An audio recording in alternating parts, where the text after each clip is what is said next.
Bismillahirrahmanirrahim. Assalamualaikum warahmatullahi wabarakatuh. Jumpa lagi dengan saya di Abil Maiwa Channel. Jadi teman-teman, channel ini adalah merupakan channel pendidikan tempat kita berbagi tentang aplikasi pendidikan, Microsoft Office, serta tips dan triks komputer. Jadi pada video kali ini teman-teman ya, kembali lagi admin akan membahas video informasi yang sangat penting teman-teman ya, untuk pelamar P2, P3, P3K Guru tahun 2023. Ini istilahnya setelah teman-teman mengikuti tes CAT ya, kira-kira bagaimana nasib terbaru P3, P3K Guru 2023 jika nilai akhirnya adalah 527. Sebenarnya 527 ini cuman sudah lumayan tinggi sih teman-teman ya menurut admin pribadi, tapi ada yang ngotot mempertanyakan ini.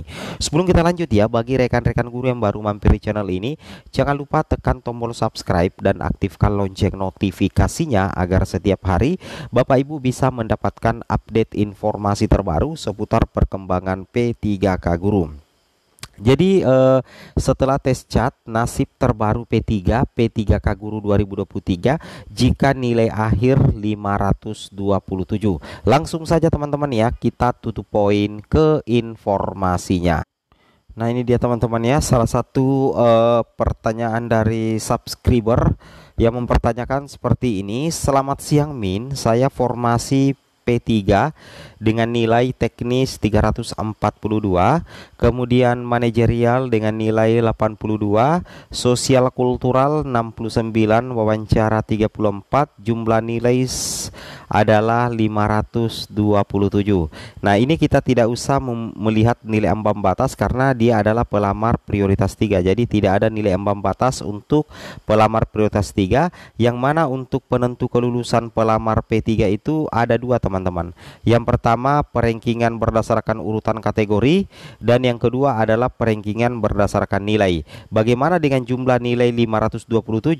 Nah nilai 527 ini relatif teman-teman. Ketika misalkan formasi lebih banyak daripada jumlah pelamar, maka peluang guru yang bernilai 527 itu sangat berpotensi untuk lulus. Begitu juga sebaliknya, bisa jadi juga tidak lulus teman-teman kalau ada nilai yang lebih tinggi daripada nilainya sesama P3 atau formasi kebanyakan diisi oleh pelamar prioritas 2. Jadi kalau admin ditanya kira-kira apakah dengan nilai 527 ini berpotensi lulus menjadi SNP3K untuk pelamar P3? Jawabannya itu tetap berpotensi teman-teman ya, tetap berpotensi, tapi dengan beberapa syarat.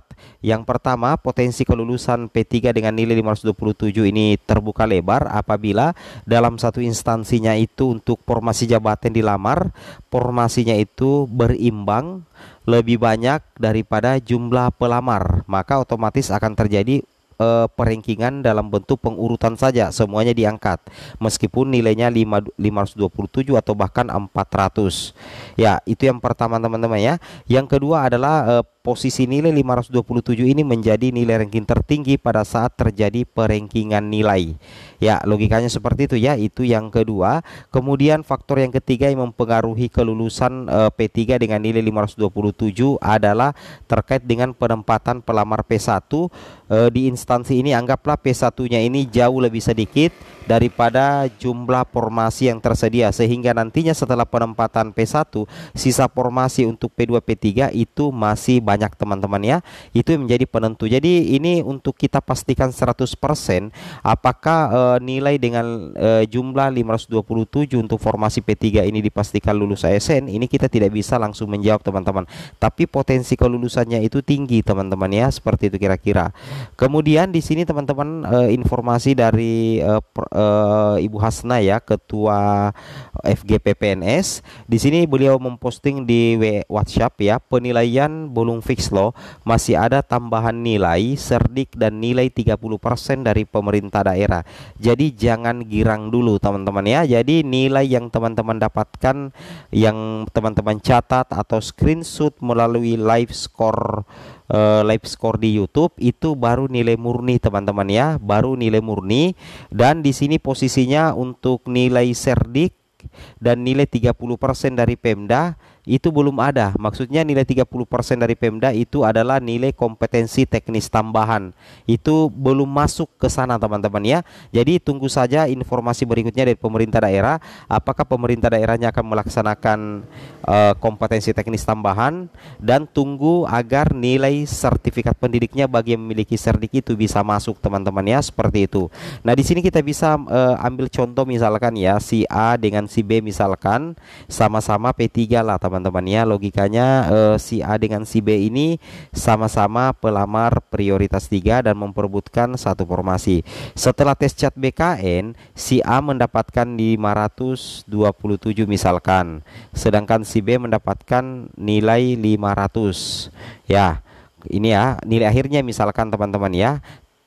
Ini baru nilai murni, Jadi untuk nilai murni si A ini lebih tinggi nilainya daripada B, yaitu 527 ya, sedangkan B hanya mendapatkan 500. Apakah A langsung divonis untuk mengisi formasi setelah perankingan nilai? Belum tentu teman-teman. Ternyata di luar dugaan si A ini memiliki sertifikat pendidik, sehingga memang nilainya 527 itu karena belum ada si B ini yang memiliki sertifikat pendidik. Jadi nilainya 500 ini ternyata belum dijumlahkan dengan afirmasi serdik yang dia miliki teman-teman ya, seperti itu. Otomatis ketika ditambahkan maka nilainya menjadi berapa ya teman-teman ya, langsung menjadi nilai sempurna, berarti sekitar 600-an lebih ya.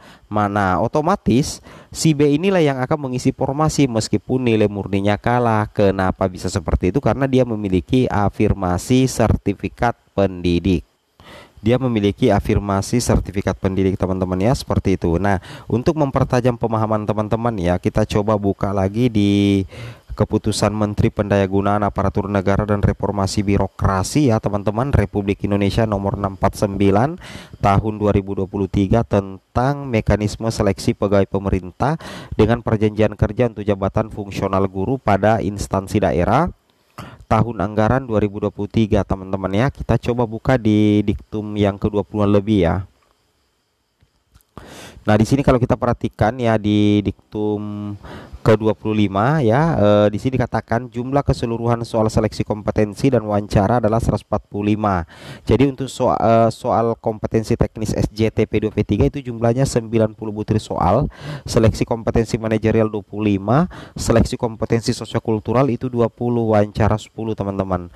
Nah, kalau kita perhatikan di sini di diktum ke-27, teman-teman perhatikan baik-baik ya. Nilai kumulatif paling tinggi untuk seleksi kompetensi dan wawancara 670. Jadi kalau teman-teman benar semua 670. Nah, ini dia ketika misalkan ada pelamar yang memiliki serdik atau sertifikat pendidik linier, maka langsung mendapatkan nilai kompetensi teknis 450, dan ini sangat membantu P2 P3 untuk lulus menjadi ASN P3K melalui skema perankingan nilai teman-teman ya, perankingan nilai sesama pelamar prioritas 3. Seperti itu kira-kira teman-teman ya. Oke, sekian dan terima kasih. Assalamualaikum warahmatullahi wabarakatuh.